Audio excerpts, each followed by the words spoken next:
continuamos con este tema que en realidad es más que interesante, porque tenemos que recordar y valorar sobre todo estas gentes que lamentablemente aún son tachados de una manera despectiva.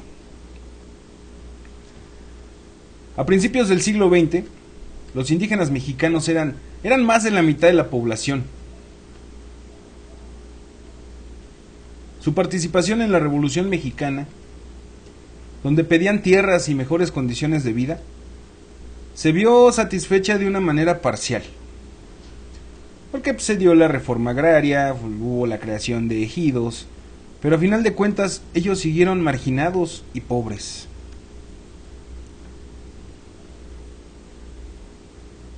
Recordarán a Emiliano Zapata, debido a que el zapatismo fue un movimiento fundamental.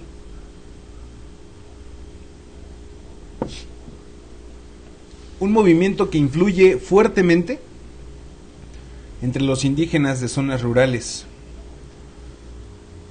Bajo aquel lema, la tierra es de quien la trabaja.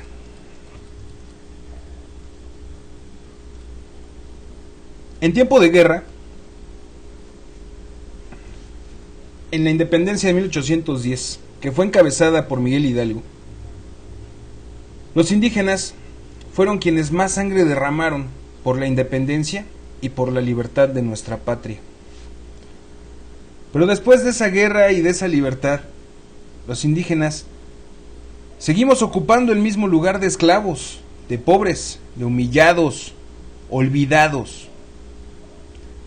Se olvidó la sangre de aquellos caídos y se olvidó la existencia de los que aún sobreviven. Entonces, no hubo libertad, no hubo independencia para los indígenas, solo cambiaron de amos, de dueños. Después viene la Revolución de 1910, y de nueva cuenta los indígenas y campesinos son los que más sangre derraman por tierra y por libertad. Porque fueron nuestros hermanos indígenas y nuestros hermanos campesinos los que pelearon con valentía, con heroísmo, sin temor de perder más que su propia vida. Después de la revolución, tampoco hubo tierra, tampoco hubo libertad para ellos. Los que asumieron el poder a nombre de la revolución, después del asesinato del gran general Emiliano Zapata, también se olvidaron de los indígenas. Durante este siglo, el siglo XX, Diego Rivera pintó la revalorización, se me enredó la lengua, perdónenme, la revalorización de los pueblos indígenas de México, de una manera muy radical. Surgieron fuertes sentimientos indigenistas y un xenofobismo hacia los hombres blancos como principales culpables del eterno sufrimiento de los mexicanos desfavorecidos por las políticas nacionales. Muchos intelectuales mexicanos aún trataban de buscar en el indigenismo una base para la identidad nacional.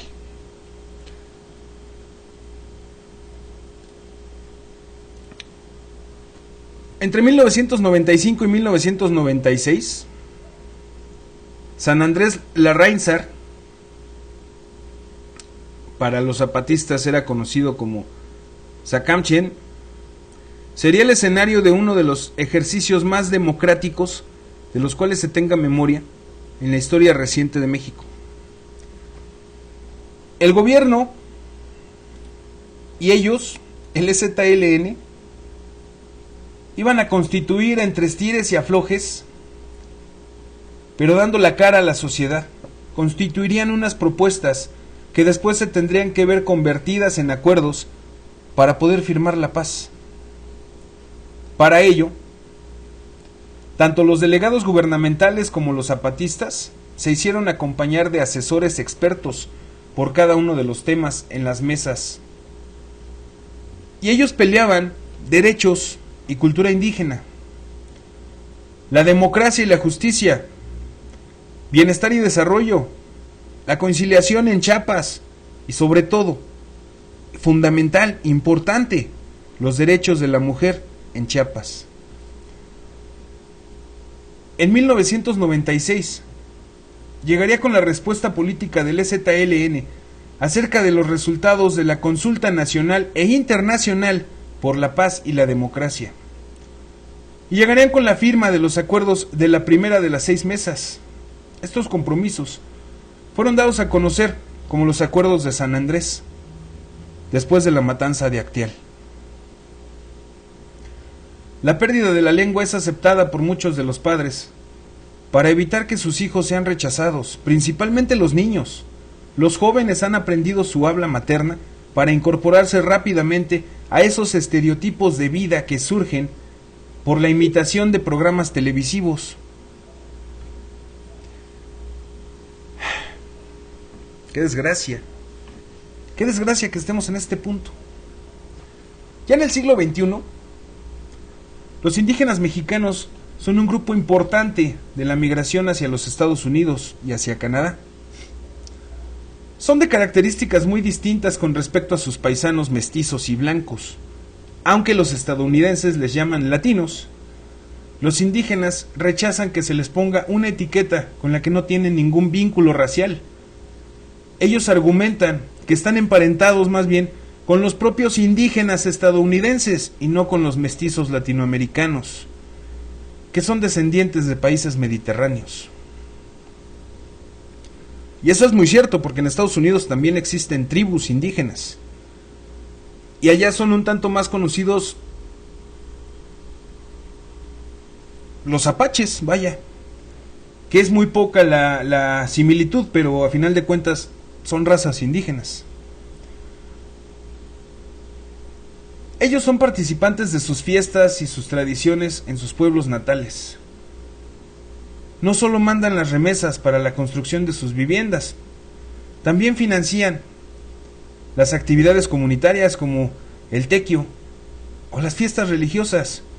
Muchos de ellos regresan a México en fechas importantes y después se vuelven a ir a Estados Unidos. Generalmente buscan trabajos relacionados con actividades agrícolas, pesqueras, ganaderas, ya que es muy importante entender el lazo con la tierra y la naturaleza, con la Pachamama, con esa cosmogonía indígena de los pueblos mexicanos. Algunos sufren burlas, sufren rechazo de sus propios paisanos mexicanos, porque ellos dicen no ser indígenas. Muchas veces no logran compaginar con la forma de vida estadounidense o chicanos, como los conocemos. Y todo por el desconocimiento de las leyes de este país. Se han creado conflictos culturales, conflictos de comportamiento, como la venta o la entrega de sus hijas a cambio de productos u objetos. Otros problemas que hay, por ejemplo, en los departamentos multifamiliares, es por la celebración de ritos ancestrales, sin conocer el régimen de condóminos. Muchos son los problemas sociales y de salud que sufren los pueblos indígenas de México. Entre estos están los problemas generados por la migración.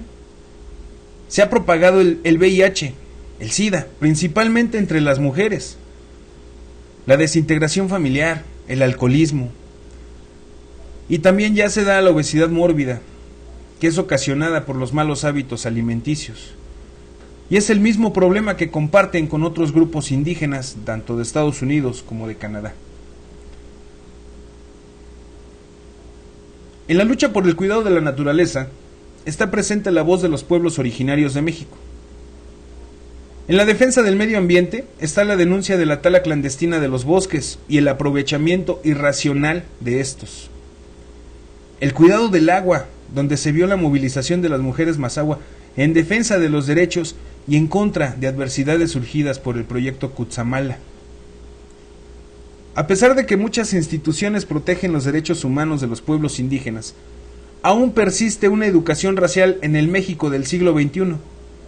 Muchas comunidades indígenas siguen siendo víctimas de abusos y siguen siendo invadidos en sus propiedades por otros mexicanos, y todo gracias a la discriminación de la cual son objeto, al despojo de sus tierras por los rancheros, por los caciques, que son apoyados por el gobierno.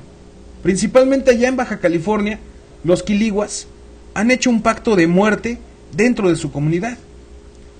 Y este pacto declara que ninguna mujer quiligua traerá un solo hijo más al mundo, acabando así con este pueblo y su sufrimiento para siempre.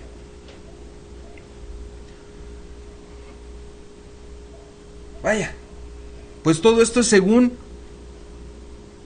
la cultura de estos pueblos.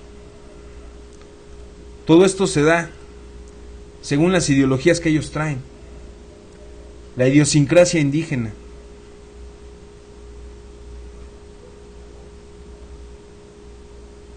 Los indígenas también han establecido su propia economía.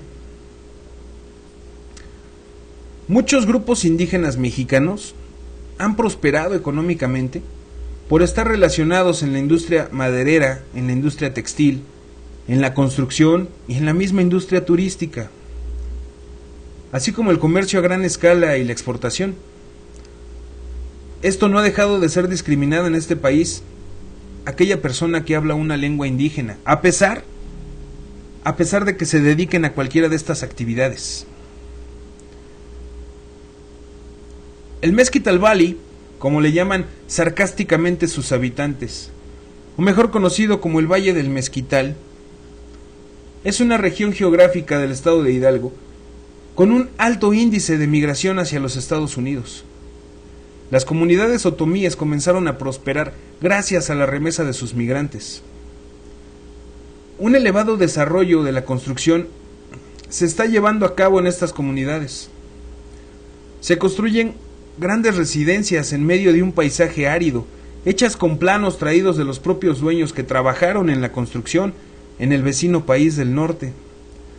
Una situación similar a la de los indianos españoles que venían a trabajar a los países de América. Debido al gobierno de las comunidades de usos y costumbres, los otomíes del Valle del Mezquital han mejorado su infraestructura y los servicios básicos de sus comunidades sin apoyos del gobierno federal, estatal o municipal. Las remesas absorben los gastos que les son encomendados a los jefes de las comunidades. Los migrantes indígenas han aprendido en Estados Unidos modernos sistemas de irrigación, mismos que han implementado para hacer producir sus alimentos. Han construido instalaciones turísticas en ejidos con la manutención de las necesidades de su comunidad. Y hablo, por ejemplo, de localidades como El Alberto, Cocineras, La Florida, entre otras tantas. A pesar de ser indígenas, no han parado de aprender, se siguen superando. Y eso es algo que se debe de admirar. Ok, vamos a cortar este video. Vamos a hacer otra breve pausa y volvemos